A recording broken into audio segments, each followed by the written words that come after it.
মহিলারা নামাজে সালাম ফিরিয়ে একটি ছোট্ট দোয়া 7 বার পড়লে সংসারের সকল প্রয়োজন আল্লাহ পূরণ করে দিবেন। মনে রাখবেন, আমাদের মা বোনরা যারা আছেন তারা অনেকেই কিন্তু সংসারের ভিতরে সুখ চান, শান্তি চান, এবং বিশেষ করে অনেক সময় স্বামীর অবস্থা খুব ভালো থাকে না। স্বামী দেখা যাচ্ছে অনেক কষ্ট করছে, কিন্তু সংসারে কোনো উন্নতি করতে পারছে না, ডেভেলপ করতে পারছে না। এই জন্য মহিলারা বিশেষ করে যারা আছেন তারা কিন্তু ঘরের ভিতরে অনেক সময় পান, নামাজ পড়ার একটু সময় পান, নামাজের পরে একটু আমল করার সময় পান। যেহেতু পুরুষরা বাহিরে থাকে, সকালবেলা বের হয় আর অনেক রাত্রে চলে আসে, এবং বিশেষ করে অনেক কষ্ট তারা বাহিরে করে থাকেন। বিশেষ করে পুরুষরাও যদি পারেন এই আমলটি করবেন। 5 ওয়াক্ত নামাজ আপনাকে মাস্ট বি পড়তেই হবে। যদি আপনি সংসারের ভিতরে সুখ চান, শান্তি চান এবং প্রয়োজন হাজতগুলো পূরণ করতে চান, তাহলে অবশ্যই 5 ওয়াক্ত নামাজ আপনাকে মাস্ট বি পড়তে হবে। নামাজ ছাড়া আপনি সংসারের ভিতরে কখনো কোশ্চিনকালেও আপনি কিন্তু সুখ এবং শান্তি আনতে পারবেন না। একটু বলেন তো, সুখের মালিক কে? হ্যাঁ, সুখের মালিক হচ্ছেন আল্লাহ।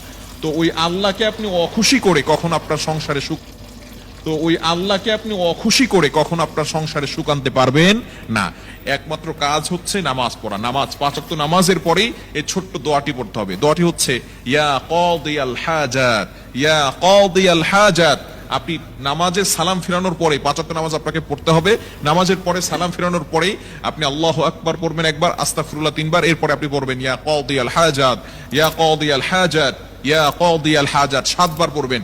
এভাবে যদি আপনি আমল করতে পারেন, ইনশাআল্লাহ আপনার ঘরে যত প্রয়োজন আছে, আপনি কেমন যেন আল্লাহ তাআলার কাছে প্রয়োজনের কথা বলতেছেন, যত প্রয়োজন আছে সকল প্রয়োজনগুলো আল্লাহ পাক রব্বুল আলামিন নিজে পূরণ করে দিবেন। বিশেষ করে নামাজের পরে দোয়া করলে দোয়াগুলো কবুল হয়। আমরা অনেকে দোয়া করতে চাই না, অনেকে আমল করতে চাই না। নামাজ পড়ার পরেই অনেকে আছে নামাজ পড়ার পরেই কিভাবে যত তাড়াতাড়ি মসজিদ থেকে বের হওয়া যায় এটা অনেকে করে। খবরদার, আপনি কিছু আমল করার চেষ্টা করবেন, ইনশাআল্লাহ আল্লাহ তাআলা সংসারের ভিতরে সুখ শান্তি বৃদ্ধি করে দিবেন, প্রয়োজনগুলো আল্লাহ তাআলা মিটিয়ে দিবেন। আমাদের অনেক প্রয়োজন আছে, অনেকে অভাবের ভিতরে আছেন, অনেকে কষ্টের ভিতরে আছেন, অনেকের ভিতরে সবকিছু আছে, টাকা পয়সা আছে, কিন্তু সমাজের ভিতরে, সংসারের ভিতরে শান্তি নেই।